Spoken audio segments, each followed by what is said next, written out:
Dobra, sprawdźmy teraz reachback. Co się dzieje w reachbacku? No ciekawe to, ciekawe. Cześć, Rafał z tej strony. Dziś mam dla Was coś wyjątkowego. Dokonamy zderzenia dwóch światów disc golfa amatorskiego z disc golfem profesjonalnym. Czy zastanawialiście się kiedyś, jak wygląda zestawienie rzutu amatora z rzutem profesjonalisty? Dzisiaj będziecie mieć okazję zobaczyć to na własne oczy. Dla tych, którzy nie są zbyt obeznani z disc golfem, to co zaraz zrobimy, tak jakbym nagrał rzut wolny wykonywany przez Messiego i porównał z rzutem wolnym wykonywanym przeze mnie. Więc może być ciekawy. Kim jest ten profesjonalista? Jeśli oglądaliście mój poprzedni film, powinniście go już znać. Nikt inny jak sam Paul McBeth, 6-krotny mistrz świata, który rzuca dyskiem jak nikt inny. Funny is actually someone. Hi there, got it. Jego forma jest niesamowicie płynna. Jest osobą, która potrafi wziąć na siebie ogromną presję i przekuć ją w równie ogromne sukcesy. A każdy jego rzut to prawdziwa lekcja dla każdego z nas. A to ja, prawdopodobnie najlepszy disc golfista w tym mieszkaniu. Paul McBeth wyróżnia się niesamowitym stylem rzutu. McBeth making the adjustment with the same disc. Oh yeah. Czy jego technika jest osiągalna dla zwykłych śmiertelników? Pewnie nie. No ale dzisiaj dokładnie to zrobimy. Porównamy sobie moją formę z jego formą. Zatem włączamy tryb Jacka Gmocha i zapraszam do analizy. Ok, no to pokrótce przedstawię Wam, co widzimy. Po lewej stronie mamy mnie, o tutaj. Właśnie przygotowuję się do rzutu. Po lewej stronie wybiega nam Paul McBeth. Najpierw sprawdźmy, jak wygląda to przy normalnej prędkości. Wszystko dzieje się szybko, słychać snap, jest pięknie. Ale zabawa zaczyna się w momencie, w którym zwolnimy sobie trochę tempo. Pierwszy element, na który będziemy zwracać uwagę, to lewa noga. I zobaczcie na lewą nogę Paula.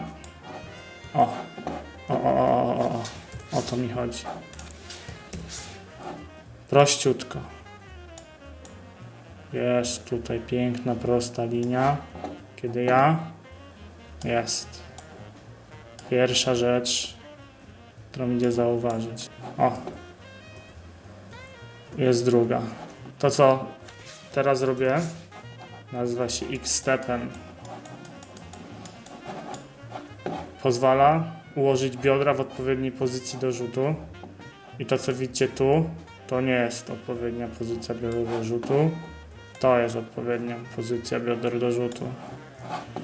Druga rzecz, spójrzcie na to, jak szeroki jest ta odległość, nie? Tutaj praktycznie jej nie ma.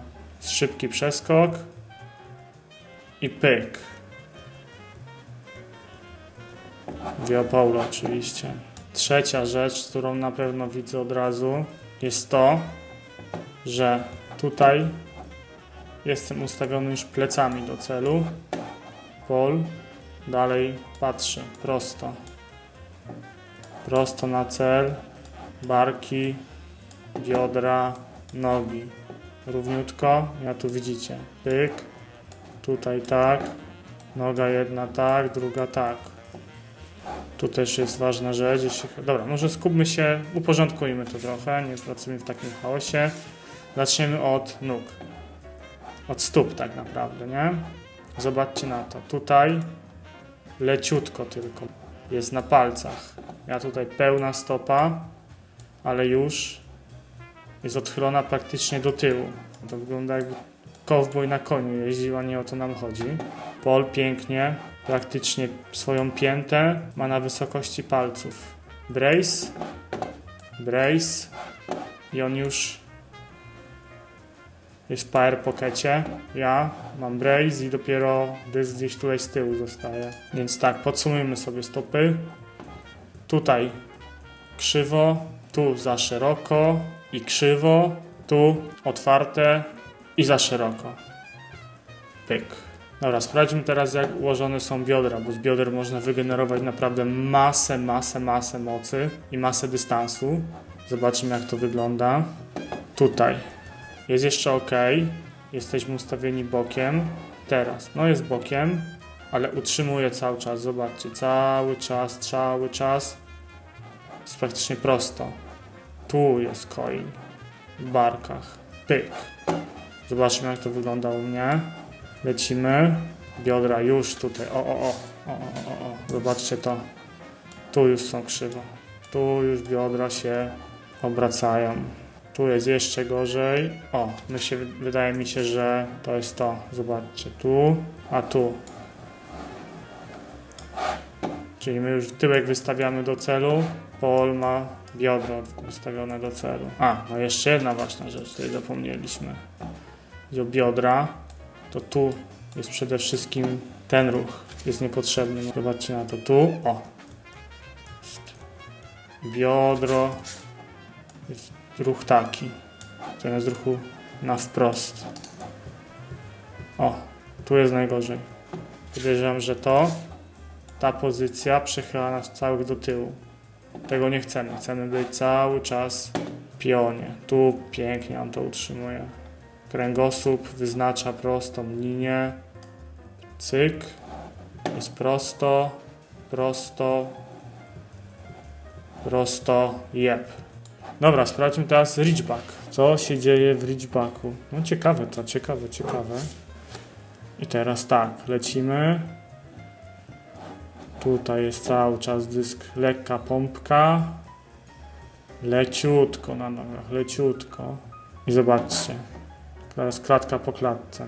Dobra, przeanalizujmy formę Paula. Co jest? Wychodzi z X-stepu, tą nogę zaraz będzie robił brace. Jak jest, rozciąga się, rozciąga. No jest, brace. To jest to. Widzieliście? W momencie, w którym dotknął ziemi, maksymalnie wyciągnął się do tyłu i teraz dysk będzie pewnie podążał tylko tam. O! Jest w power pockecie i pyk. Super. Dobra, zobaczmy, jak to wygląda u mnie. O, pyk. X-step. Jest. I w tym momencie zaczyna się reachback. Pyk. Tu jesteśmy maksymalnie. O, nie? Maksymalny reachback. A noga jeszcze w polu. Daleko do celu. Raz, 2, 3. I dopiero jest naparzanie. No dobra. Dzięki Wam za analizę. Widzimy się w podsumowaniu. Jak sami widzicie, porównanie swojej techniki z profesjonalistą potrafi przynieść bardzo interesujące wnioski i także pokazać nam dokładnie, nad czym możemy pracować. W moim przypadku jest to praktycznie wszystko, dlatego powinniśmy sobie ułożyć jakiś plan działania do tego. Są dwie szkoły pracy nad techniką swojego rzutu. Pierwsza, tak zwana ground up, czyli zaczynamy od wszystkiego, co związane z nogami i budujemy się do góry. Druga, która polega na tym, że budujemy od momentu wyrzutu. Skupiamy się na wyrzucie i od wyrzutu pracujemy nad całą resztą ciała.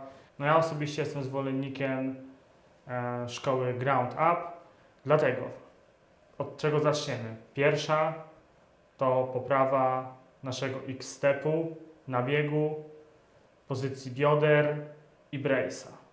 Na tymi rzeczami skupimy się przez najbliższe, myślę, parę tygodni, miesiąc do półtora. No i co? I zobaczymy, na czym stoimy. Także dziękuję Wam bardzo za uwagę i do zobaczenia.